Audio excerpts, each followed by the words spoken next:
Welcome back. I'm Tedward, and today, thanks to Acton Auto Boutique in Acton, Massachusetts, we're driving this 2015 Mercedes-Benz G550.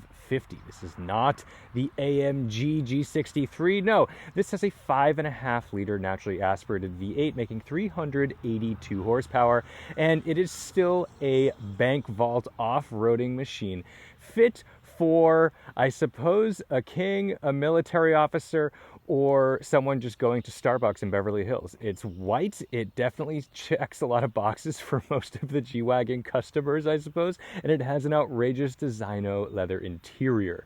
Now, the G-Wagon's such a bizarro car because it's a square box. This should not have the status symbol that it does amongst the wealthy, the rich, the famous, but it does. And it's funny because even like the exposed hinges on these doors, complete antithesis of what you would think in a luxury car. In fact, this really isn't a luxury car underneath, but they do clad it in leather and some sound deadening, and boom, there it is. At the end of the day, this is an off-roading military vehicle in order to get in and out of some of the roughest terrain, and that's where this thing absolutely shines. But what's strange is over the past year, the prices on these things went absolutely gangbusters.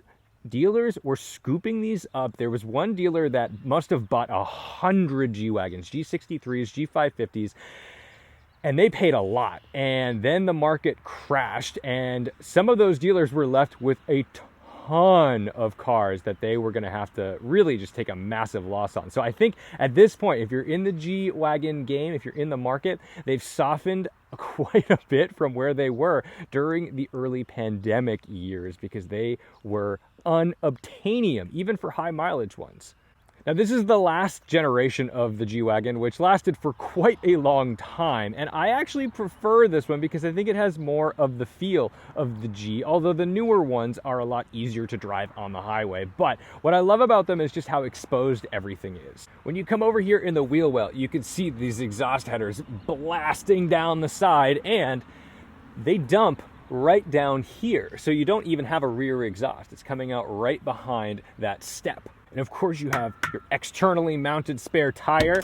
And back here behind this big barn door is a pretty sizable amount of space. So I don't really need to tell you what a G-Wagon is all about, but let's go for a drive, make some rumbly noises, and have a good time. Under the hood.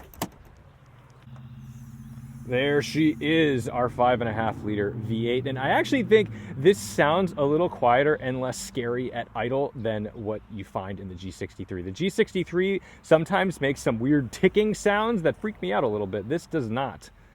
In the back, we've got these beautiful leather rear seats. You can fit 3 reasonable sized humans back here, not too terrible. And some cup holders, 12 volt, HVAC system, nice, and heated seats back here. 3-stage heated seats with your ashtray. Not terribly bad, reasonable headroom, although over some ugly bumps, you might hit that. Gluing us to the road on all 4 corners is a 265 section tire on an 18-inch wheel with plenty of sidewall. It's a 60 aspect ratio and no wild fancy brakes like you find on the G63. So one would imagine that this is an easier vehicle to stomach maintenance costs.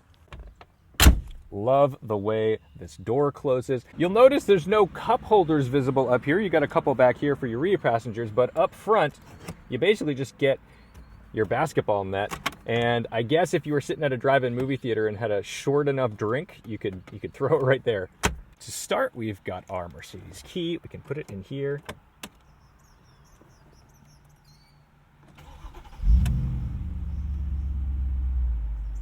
Jumps to life with quite a lovely rumble. I do enjoy that. We can adjust our telescoping wheel right here electronically, and it's got a heated steering wheel as well, so that is nice and luxurious. One of my favorite things of this car, a handbrake. Oh, I do love a handbrake.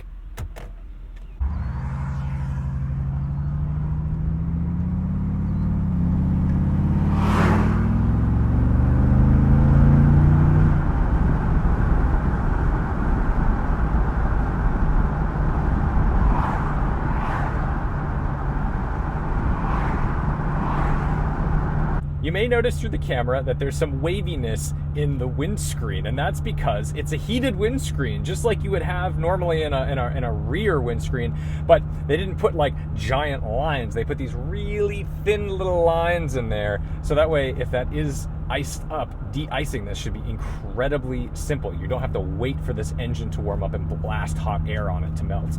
Let's put it in sport mode, and I want to just get into it a little bit. Listen to this engine.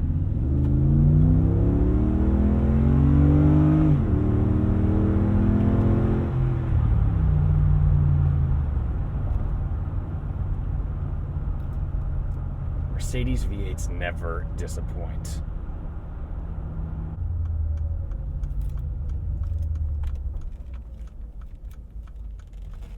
This is wild. Good thing we've got the G-Wagon to get through here. A little off-roading, that's as much as we're going to do today.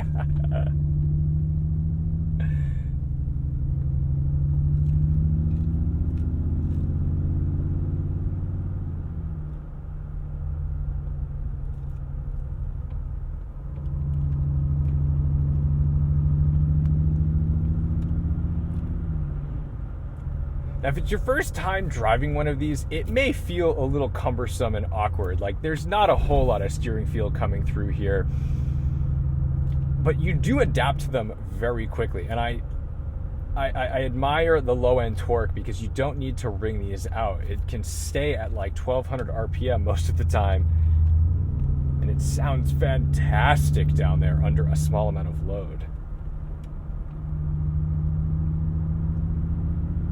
But it is entertaining to drive.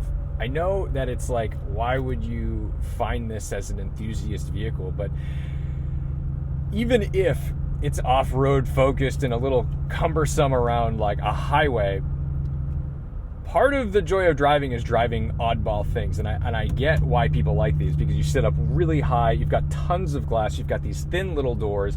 There's something really unique about it. And as a daily driver, this really ticks a lot of boxes other than the horrific fuel economy.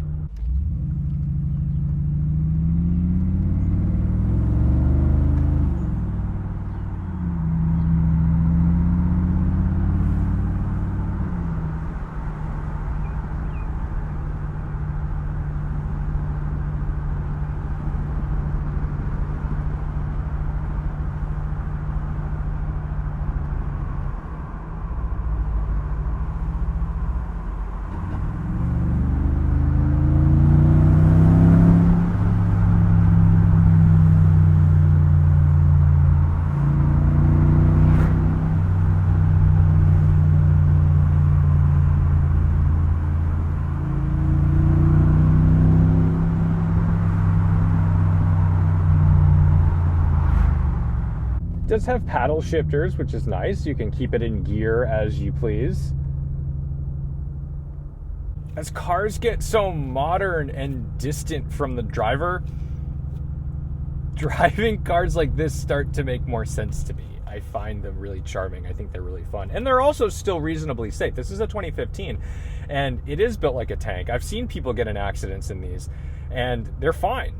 I mean, a friend of mine in the newer G550 just basically got T-boned, spun around, and the other car was completely destroyed. Now, the whole side of the G550 needed to be redone, but the passenger compartment was perfectly fine.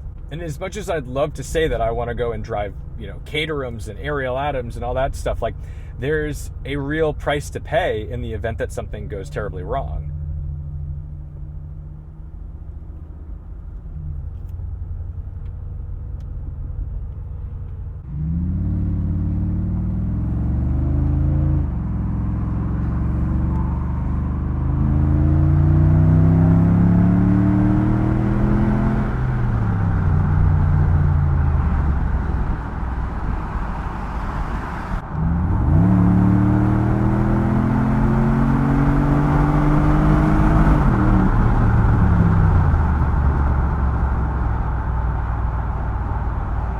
It still has no business being this fast for what it is, which always makes me laugh because it's the G63 is, that's the AMG, that's the fast one.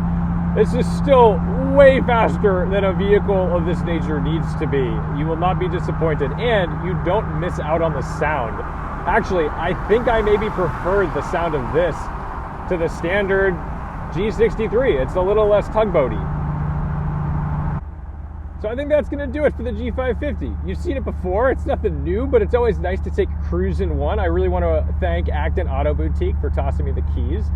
I like bumbling around town in one of these, and this one's for sale. I just did all the photos for the auction site, and I wanted to bring you along because if I've got access to something with a big rumbly V8 that's kind of entertaining to look at and drive, well, you got to come with. So thank you guys so much for watching, liking, commenting, and subscribing. Don't forget to respect the drive, and I'll see you in the next one.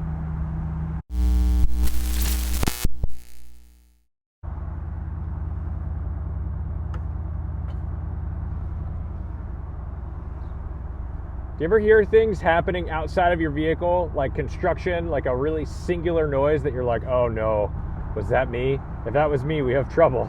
I just heard a noise over there that I was like, oh no. That was metal.